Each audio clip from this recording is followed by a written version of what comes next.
اس سے بدنصیب کوئی ہو سکتا ہے جن کے لیے رسول رحمت صلی اللہ تعالیٰ علیہ وسلم کی دعائے ہلاکت ہوئی ہو؟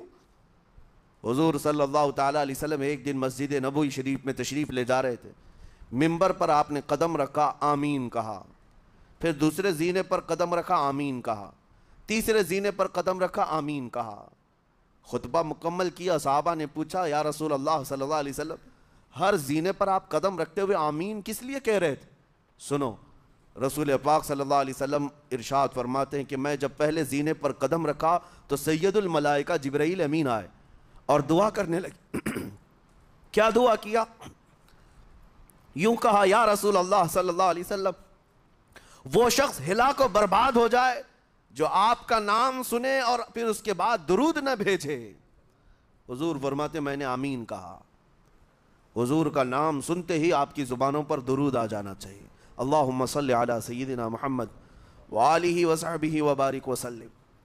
میرے آقا فرماتے ہیں دوسرے زینے پر قدم رکھا تو جبرائیل امین نے یوں کہا، یا رسول اللہ صلی اللہ علیہ وسلم، وہ شخص ہلاک و برباد ہو جائے جو زندگی میں اپنے ماں اور باپ میں سے کسی ایک کے بڑھاپے کو پایا اور ان کی خدمت کر کے جنت نہیں حاصل کر سکا بلکہ ان کو ایسے ہی چھوڑے رکھا، ایسا شخص برباد ہو جائے۔ حضور فرماتے میں نے آمین کہا۔ پھر جبرائیل امین نے کہا، تیسرے زینے پر قدم رکھتے ہی میرے آقا فرماتے ہیں جبرائیل نے یوں دعا کی کہ اے اللہ کے رسول، وہ شخص ہلاک و برباد ہو جائے جو رمضان کا مہینہ پایا لیکن اس کا ادب نہیں کر سکا، اس کا احترام نہیں کر سکا۔ حضور فرماتے ہیں میں نے اس پر بھی آمین کہا۔ جس کی ہلاکت کے لیے جبرائیل امین دعا کر رہے ہوں اور اس دعا پر سید الانبیاء آمین کہہ رہے ہوں، ایسے شخص کی بربادی کا کیا انجام ہو سکتا ہے؟ وہ کتنا بد نصیب ہوگا۔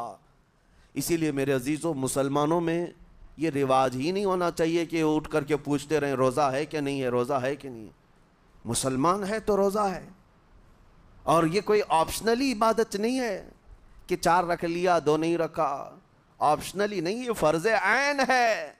ایک روزے کو چھوڑنے کا گناہ فرمایا گیا 600 سال تک اسے دوزخ میں رکھا جائے گا، 600 سال تک۔ یہ معمولی چیز نہیں ہے۔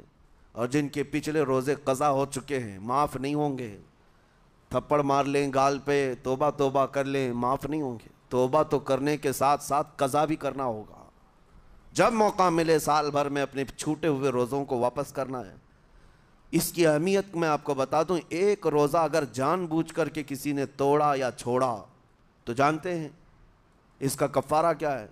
اس کا کفارہ یہ ہے کہ اس کے بدلے میں دوسرے دنوں میں 60 روزے کنٹینیو رکھے۔ رمضان کا ایک روزہ پورا کرنے کے لیے 60 روزے رکھنے پڑ جائیں گے۔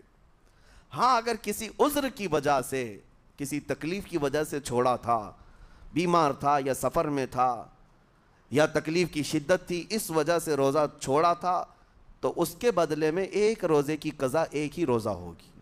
لیکن بغیر کسی عذر کے، شہوت کی وجہ سے، نفس پرستی کی وجہ سے توڑا تھا یا چھوڑا تھا تو پھر 60 روزے رکھنے پڑ جائیں گے۔ اس سے اندازہ ہوتا ہے کہ ایک روزے کی اہمیت کیا ہے رمضان کے۔ اسی لیے میرے عزیزو، یہ روزے آسان ہیں، روزے آسان ہیں، اس کو رکھ لو، اس کی جزا بہت بڑی ہے، اس کی جزا بہت بڑی۔ ویسے بھی آپ دوسرے دنوں میں لیٹ ناشتہ کرنے کے بھی عادی ہیں۔ ممبئی والوں کا تو حال یہی ہے، 12 بجے کے بعد 1 بجے 2 بجے تو ان کے ناشتے ہوتے ہیں، دوپہر کا کھانا تو شام 5 بجے ہو رہا ہوتا ہے۔ بس وہ ناشتہ سکپ کرنا ہے، دوپہر کے کھانے جو آپ کے ہوتے ہیں اس سے اور تھوڑا ایکسٹینڈ کر لیں تو افطاری کا وقت آ جاتا ہے۔ کوئی بہت بڑی دقت کی بات نہیں، کوئی بہت بڑے بوجھ کی بات نہیں، آسان ہے۔ آج الحمدللہ ہمارے 5 سال 6 سال کے بچے روزہ رکھ لیتے ہیں، تو بڑوں کو تو اللہ نے جو طاقت عطا کی ہے، روزہ ہرگز ترک مت کرو۔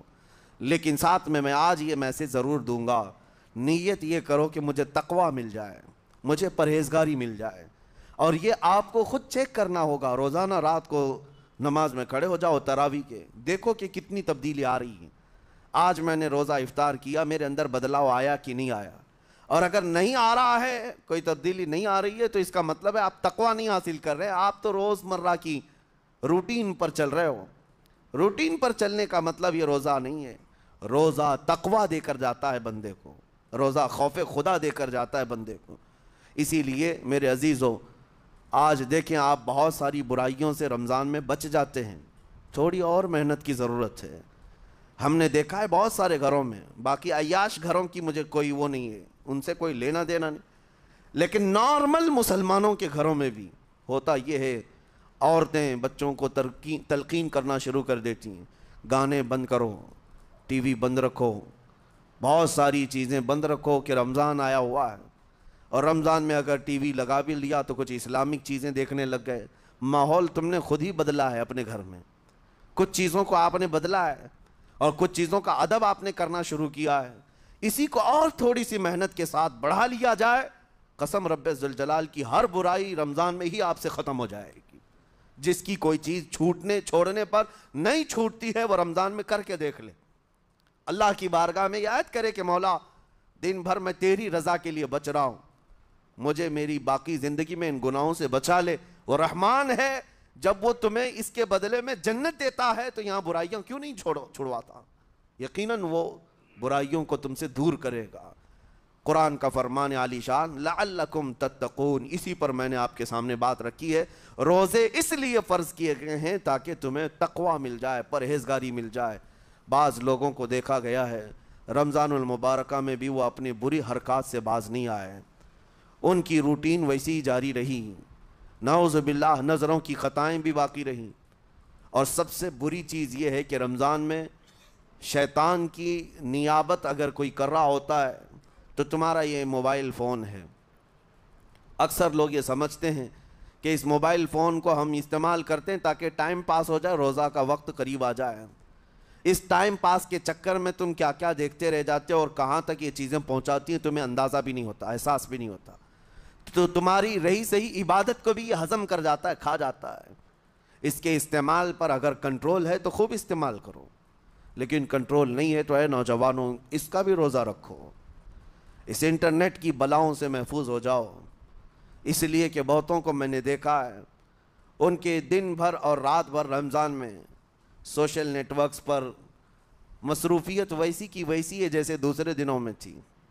وہ رات بھر چیٹنگ میں بھی مصروف ہیں، ایک دوسرے کو ادھر ادھر بھیجنے میں بھی مصروف ہیں، ساری چیزیں جوں کی توں چل رہی ہیں، تو تمہارے موبائل نے تمہیں تقوی سے بہت دور رکھا ہے، تمہیں رب تعالیٰ کے قریب ہونے نہیں دیتا۔ اپنے آپ کو بدل لو۔